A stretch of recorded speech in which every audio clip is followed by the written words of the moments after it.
I decided to complete every single A Realm Reborn optional dungeon before I continue on into Heavensward to complete the MSQ. I did these dungeons at mine, so minimum item level and no echo, to make sure they were more challenging and to ensure that we see them at their full potential, the way that the developers intended. The aim was to develop a baseline understanding of A Realm Reborn mechanics and combat design as a foundation to be able to later compare to future expansions, but also to be able to see what cute ideas the developers had back in the day. Some of these dungeons impressed me massively, while some of them left me emotionally traumatized. Here's my complete review of each optional dungeon. I'll also include a tier list at the end of the video, which you can jump to now if you click in the little description. There'll be the timestamps for the video, as well as the spreadsheet that I use to track each dungeon and where to unlock them. That will also be linked in the description. I hope you enjoyed this video, and if you want to see more of this sort of thing, let me know in the comments down below, and I'll make sure to continue this on into future expansions. Starting us off with Halatali, a home of the first Lalafels. This dungeon became a training ground for gladiators and eventually was abandoned. It now holds all sorts of battle-hardened creatures. This is one of few low-level dungeons in this optional dungeon pool. It's aimed at level 20, so it was quite primitive with the combat design. Therefore, I won't be too heavily critical, as I think lower-level dungeons can do well to teach simple light party foundations. Halatali has quite a straightforward routing, though some of the boss mechanics did pleasantly surprise me, such as the Poison Lake Lizard boss, which teaches players to react to their environment and not just to stand there and blanket DPS. Aesthetically, this dungeon was okay. I'm not a big fan of the dingy dark cave terrain, but the lore was quite cool on a base level. Overall, I think this dungeon is probably quite low ranked in the grand scheme of things, but it's a low level dungeon, so I think it gets the job done. Ended up ranking Halatali in about the C tier. It's a little bit better than it should be, but because it's a leveling dungeon, I've gone a little easy on it. Otherwise, I'd probably put it towards that D tier. Next up, we have the Sunken Temple. Oh, wait, wrong Sunken Temple. There we go, that's better. The Sunken Temple of Qarn, baking under the Thanalan sun, lies half devoured by the shifting sands of a timeless desert. An ancient temple used by the Beladians to worship the sun goddess Azima. Since the collapse of Belladia, many adventurers now seek to explore the temple's mysteries for hidden treasure. This is another low-level dungeon sitting around level 35. The temple left my expectations sunken, however, from a visual standpoint. It did give the appeal of a temple ruin, but was lacking a varied color palette, in my opinion, and probably could have used a few more different mob types than just a few bats. I was hoping some big god-type statues and that sort of thing. However, the mechanics were very enjoyable, including surprise trapdoors that required careful precision. The last boss of the dungeon, Adjudicator, was a mechanical step up from Halatali, but not by much. It's clear these lower level dungeons are intended to be simplistic, yet offer constant opportunity to teach something new. Overall, I didn't end up ranking the Sunken Temple very highly, mainly because of the visuals, and probably just because of its simplicity based on where it is in the game. Cutter's Cry is a level 38 dungeon, though the ramp up is quite apparent, particularly on the final boss, the Chimera. Lore-wise, this dungeon basically is the equivalent of Scary Cave, Dangerous Monster. There might be slightly more to it, but it's probably the most simplistic dungeon story you can imagine, which isn't a bad thing, it's just not quite the ancient ruin of zealots like the previous one was. The name itself comes from the woodcutters who frequently used to walk near this area as a shortcut. And sometimes I guess they would fall in the deep hole, and that's where the cry comes from. So there you go. The dungeon design makes use of a lot of teleports, which breaks up the flow of the dungeon, but it also allows for a lot of compelling variety and aesthetic, and you do feel like you are, descending deeper into this oasis-type dungeon.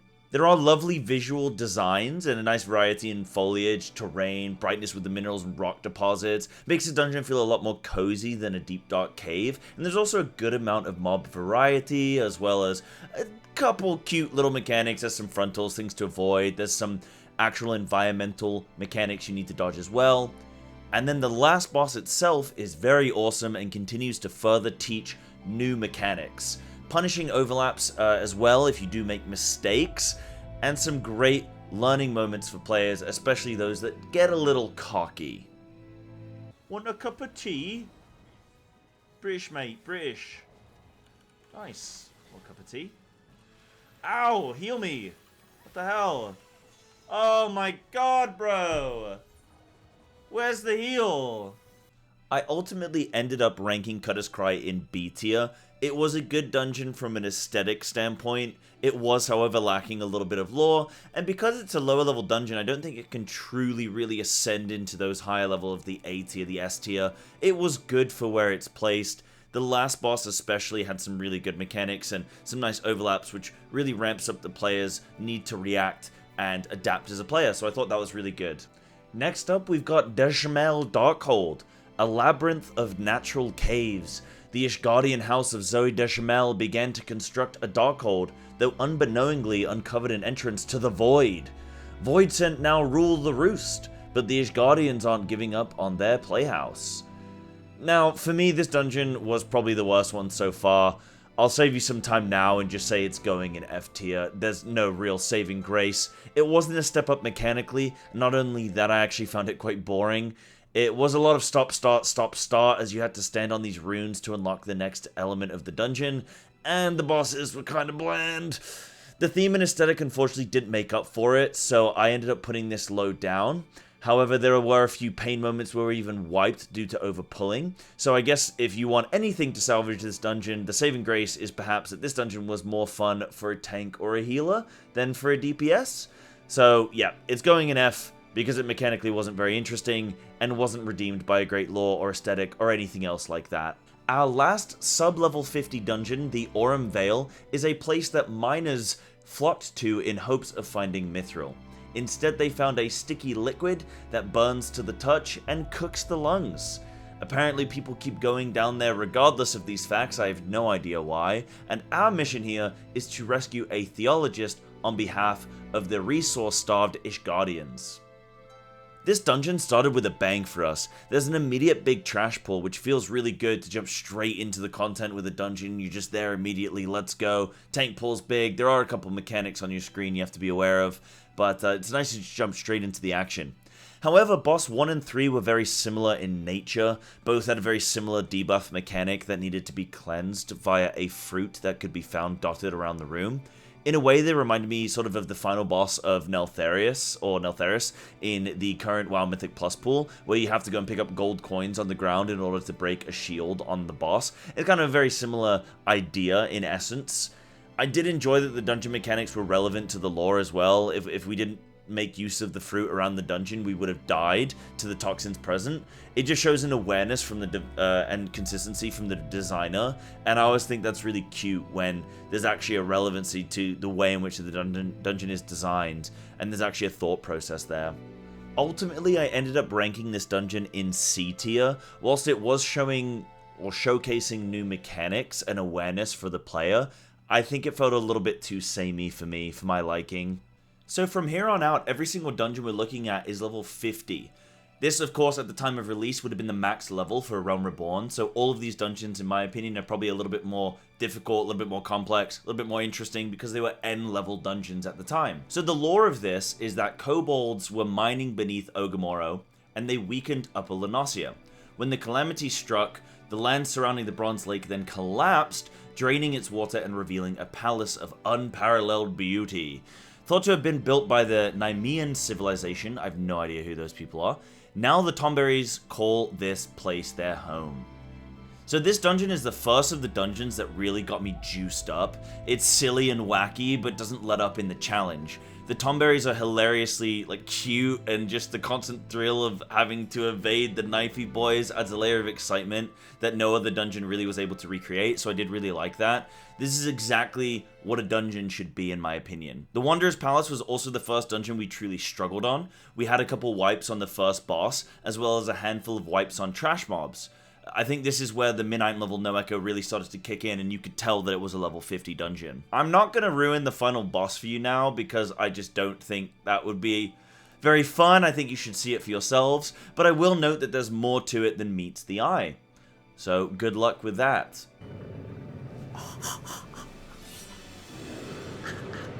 Ultimately, I ranked this dungeon, the Wondrous Palace, as A tier, but it could have very easily been S tier. I just think some of the other dungeons in the S tier category just shown that little bit more for me. But I thought this was a really good dungeon. It could have very easily been in the S tier. Next up, we have Amdapor Keep, which becomes a recurring theme. We do have a couple variations of Amdapor in this dungeon list. This one in particular tells the tale of an ancient yet advanced civilization. The Amdapori were great wielders of powerful, forbidden magics. Their hubris ultimately led to their demise, however, and a doomsday cult now occupies this lost keep.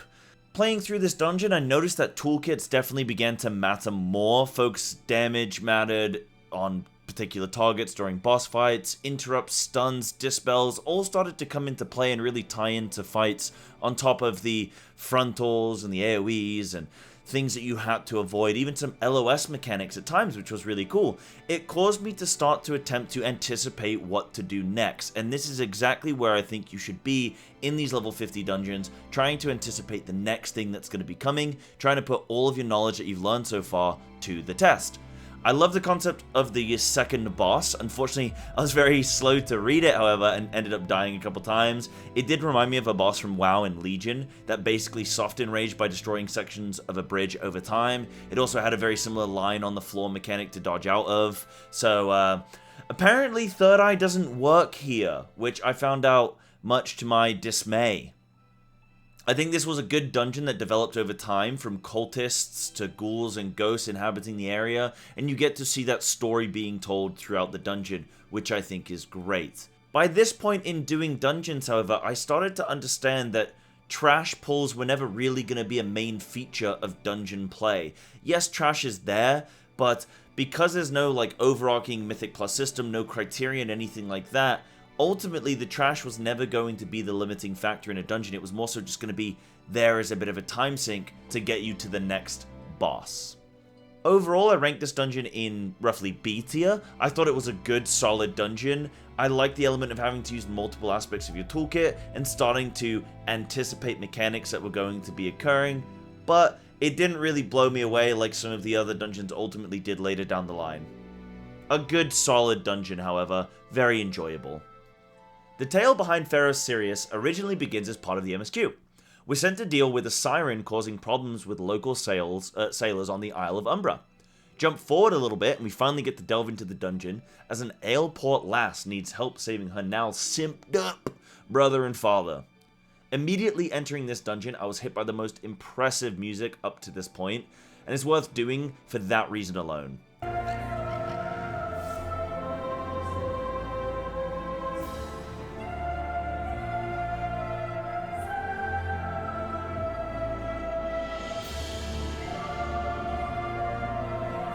Oh, wow.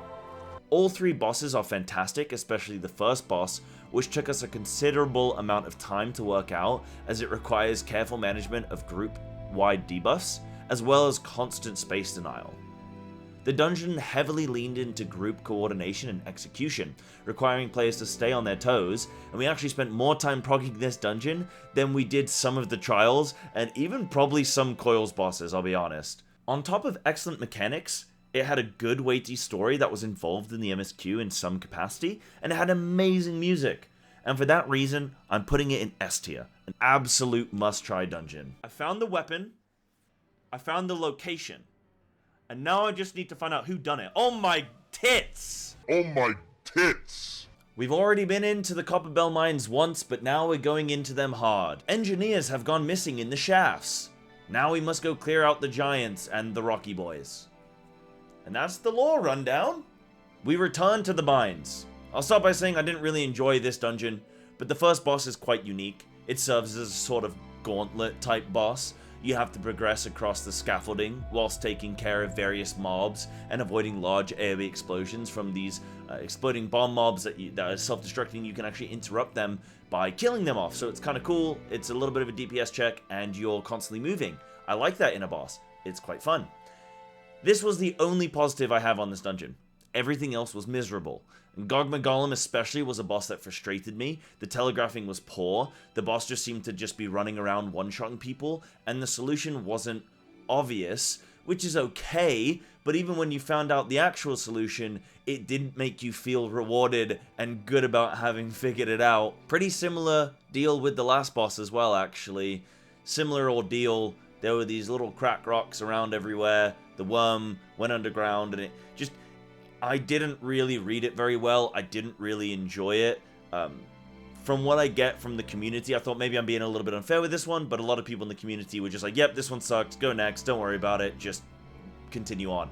So this might be one that you want to skip, it might be one that you want to experience, just to see how sort of rough it is. I ended up putting this one in F tier for obvious reasons. I think you can understand why.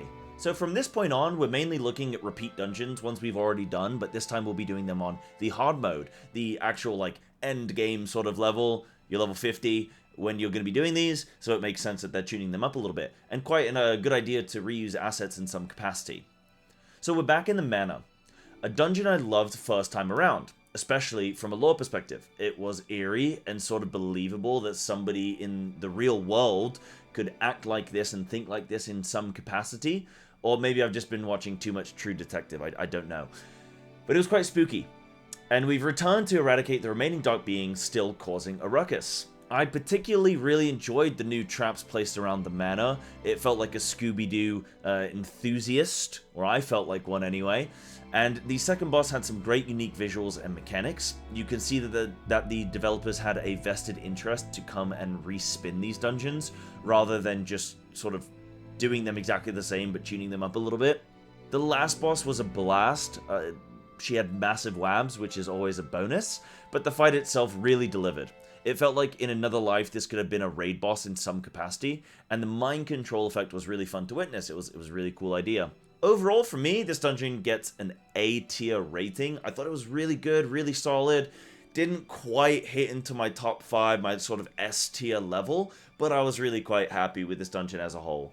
Okay, so I lied. We actually do have a new dungeon immediately that you've not played before. The Lost City of Amdapor. Now, the lore behind this dungeon is quite cryptic and sounds quite interesting, so I'll just read it to you straight.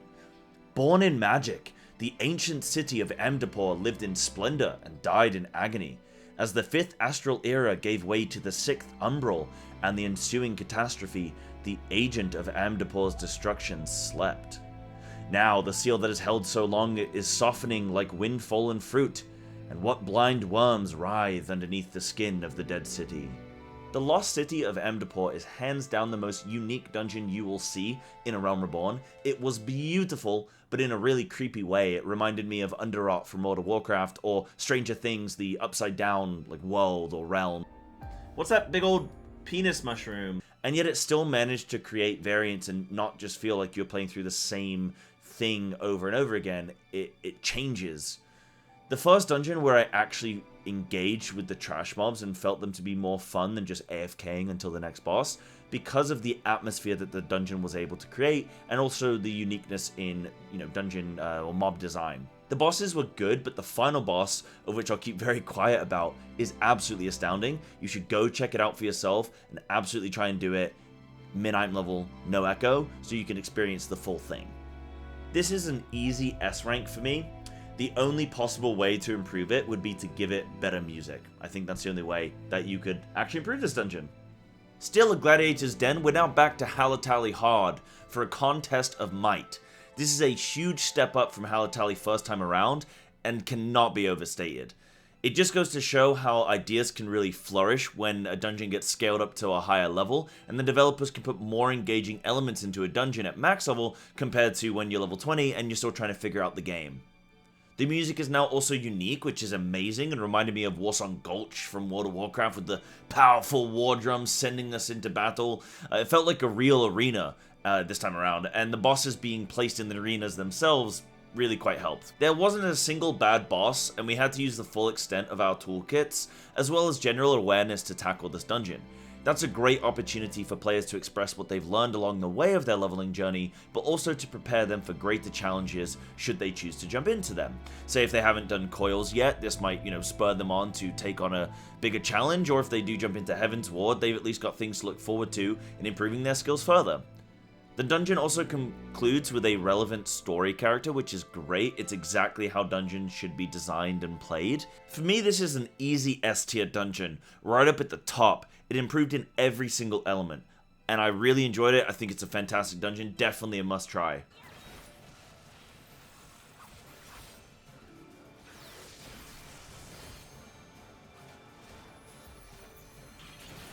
Okay, so I was trying to be a smartass there.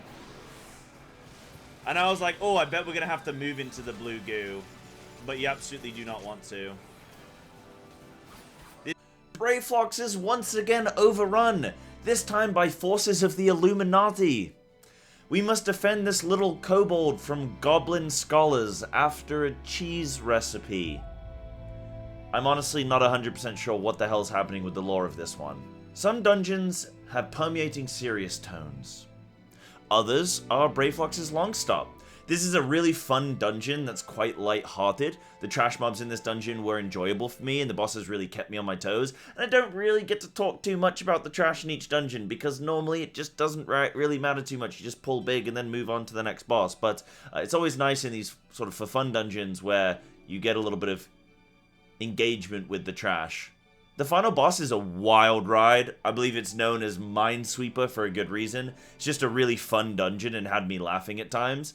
One of those dungeons you sort of want to keep going, and it's a shame when it's over. Overall, I'm ranking this as an easy S tier. I love the lighthearted approach to the dungeon, and a well-earned break from the threat of total annihilation of the MSQ was well deserved. This is the final S-rank dungeon that I'm going to have in this video, so I guess feel free to stop watching after this one if you want to and go start getting into those dungeons. But this is Hullbreaker Isle, a classic pirate's tale. I think it's sort of like One Piece, but I don't know because I've never watched that show before. I think there's like 1,000 episodes. Who really knows? It's an isle covered by heavy mist, made clear by the calamity under certain conditions. Treasure hunters are now clamoring to get their hands on the wrecked Har, Dread Pirate Mistbeard's flagship. Hullbreaker is bright and it is beautiful. A classic Pirate's Tale dungeon. It lives up to expectation, and I'd say even exceeds it in part.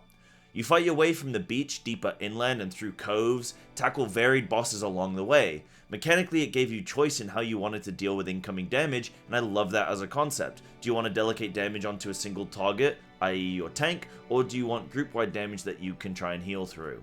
Ultimately, these dungeons aren't scaled up too high, so it didn't pay off that much, but it was still cool that they included that as an idea. The dungeon culminates in one of the most beautiful spectacles I've seen since playing FF14. It's a lovely, lovely dungeon. If there was one downside, I'd say I didn't particularly fall in love with the final boss, the Kraken. It's definitely epic nonetheless, but I was sort of just mindlessly running around and jumping from platform to platform. I don't necessarily really love those big tentacly type bosses, but that's just me. I ranked this dungeon S tier because I could easily run it very often, perhaps daily, and it felt good playing through it. Tamtara, deep, hard. This is the name of the dungeon, not a Google search. Now, I've covered this dungeon in a separate video, as it's clearly the most spoopy and scary dungeon in the game thus far, and I thought it was quite unique, so I gave it its own video. It follows the story of Edda and Avia, who are two young lovers on their big wedding day, adventurers we've met before, earlier in the story actually. It's got a great theme and aesthetic, and is quite convincingly spooky for the fact that it's an MMORPG and you can't exactly have super intense jump scares and horror that's too hardcore because people might not be expecting it, and, you know, you can't just throw that on people willy-nilly. However, this dungeon was a little too easy for my liking compared to some of the other dungeons up to this point. I've heard it causes a bit of trouble with groups that are new to it, but I must have gotten lucky with adventurers that knew what to do. I imagine a blind group would improve the difficulty comfortably here. I had people in chat saying, hey, this dungeon's quite hard actually, but everyone just sort of dealt with the mechanics well. The theme and everything was great, the music, there's blood on the walls, like, it's really eerie, it's very, very good. Ultimately, it just had a fantastic story and lore and like the theme.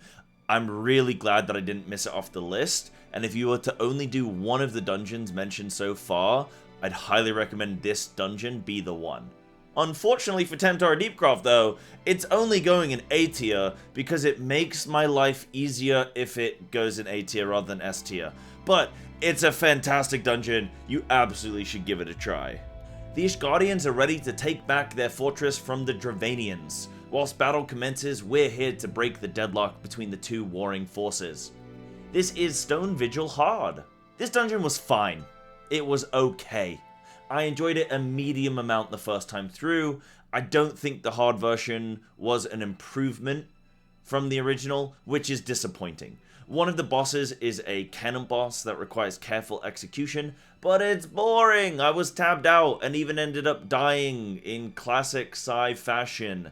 They tried a lot of new things in this dungeon, from phase trash you shoot down with a cannon, which reminded me of Utgard Pinnacle, again from World of Warcraft, which to the cannon boss I just mentioned. The last boss was the redeeming feature. It had no threat table and no traditional telegraphing, so it was kind of unique in that way. Everyone in my group ended up dying except for me, and I managed to close out the boss and redeem myself from the previous boss. Overall though, the dungeon felt like the right idea, but the wrong execution. Kudos to the devs for trying, I just don't think they quite hit the mark with this one, though I'm excited to see if maybe they do something like this in the future expansions, and it does really pay off. It's going in D tier for me. I don't know why it wasn't there originally on this table, but since editing, I've absolutely moved it there. Sastasha serves as a secret port for the pirate Mistbeard, who apparently crashed his ship a couple of dungeons ago. After we cleared out the Serpent Reavers, Sastasha was under the control of the Yellow Jackets for a while, but an unknown faction has now arisen from the briny depths and overwhelmed the caverns. This is the first dungeon that we entered at level 16-ish. I love Sastasha as a cute intro dungeon, and it's since leveled up. It's gained more variety in pathing compared to the original, which was pretty repetitive. The mob type was fun and seafaring, big crabs, crustaceans, pirates, and there's a good couple bosses. I enjoyed seeing a different approach to what a Kraken fight could look like compared to Hullbreaker Isle, and bonus points for watching that pirate lad get absolutely yeeted like Team Rocket. Hilarious. This dungeon didn't blow me away quite like this lad was, and it wasn't as good a pirate dungeon as Hullbreaker Isle, but I still thought it was the more enjoyable side, or was on the more enjoyable side of things. It's going in B tier for me. Back to the ancient temples. This time, adventurers, scholars, and miners alike have joined forces to extract everything of interest and value in these ruins, and we're here to check on a couple Lalafel's little sister, who is studying within the ruin walls. This dungeon was much better than the original. It felt more like an ancient temple ruin, more so than before. It felt like the temple has been changing and shifting with all the newfound activity present, miners leaving massive holes, which conveniently led to the next boss, a big nasty rock mommy. Classic. There were similar traps and delivery of the dungeon design, but with a higher level and more challenging design to the mechanics themselves. It still kind of fell short in terms of visuals. It was all very samey in terms of coloration and things like that. And I just particularly think that sort of beige, browny, sand color doesn't look great in the FF world. That's why I like more of those colorful dungeons in particular. However, there's 3 really great bosses, and particularly the last 2. Yeah, this was fun. I liked it a lot more than before, and that's the goal here with these harder leveled up versions of these dungeons. To have more fun, and for them to be a new experience, or at least a new twist. Now I bumped it up a little bit more compared to its predecessor, but not by too much. C tier it is. No longer defined by the now fallen king, the Tomberries have regained their senses. And their freedom, right? Right? Unfortunately not. A band of Mamulja mercenaries known as the Silverscales have seized the place for their own. It's up to us now to stop the slaughter and enslavement of the Tomberries, so we're back. First time I stepped into the original Wanderer's Palace, I thought it was hilariously cute and fun. It still retains some of that, and the aesthetic and theme is all still there. The Mamulja are quite a cool mob design, lizard dinosaur type people. The bosses were unique and yet a little confusing for me on a first time playthrough. I actually walked away from the dungeon still confused on how some of the mechanics are supposed to be played out. For that reason, I'd love to come back and try it out again actually. For example, the final boss, Doom mechanic, which requires a certain player to be fully healed or die. I actually missed that the first time around, so second boss as well, I could definitely go back and learn a little bit more from that. So that's cool, there's more to be desired there. The music was great too, and overall a good dungeon. I put it on par with its original rendition, up in the A tier. Located in the Twelveswood, Amdapor Keep hard, though now purged of the lambs of the Dalamud cultists, is still not free from the darkness. A mysterious fiend has completed the cultist rites and ushered shadows back into the ruins. I have a feeling this isn't the last that we'll see of this place or the fiend's workings, but we'll see. I loved Amdapor Keep the first time around, and the hard version is on par at least. The bosses are sick, there's unique music, there's a development to us delving deeper into the Keep's ruins, you feel like you're progressing through. Probably one of the few dungeons that I actually enjoyed the trash. It sort of felt tied to the progression of the dungeon because of its location, and it literally prevented us from moving forward, but also there was a lot of like unique individual mobs. It wasn't just pull 10 mobs to the next boss and then blast them down. As I said, the bosses were sick. The first boss was great, good mechanical awareness required, and the second boss hasn't been recreated anywhere else for me so far. There's a gauntlet, and if you're not quick on the DPS, you might find yourself dying, I think. I don't know. Our DPS was just absolutely insane. We're incredible players. That's all I can really say. Now, I won't spoil the final boss for you, as I think it's pretty cool, and it might have some kind of connection to the lore somewhere, so we'll just leave it at that. Originally, I had this dungeon in B tier, but I'm definitely bumping it up to A. I like this dungeon a lot. I think it was great. Definitely worth trying. So that's every single optional dungeon in A Realm Reborn. I didn't go into too much detail on each because ultimately you need to play them yourselves. I don't want to ruin them all, but also this video would just end up being way too long. If you did like this style of video, let me know in the comments and I'll try and do it in future. It did take a lot of time to put this all together, so I appreciate you watching through, and thank you so much. I'll see you again in the next one. Now go try them. Why are you still watching?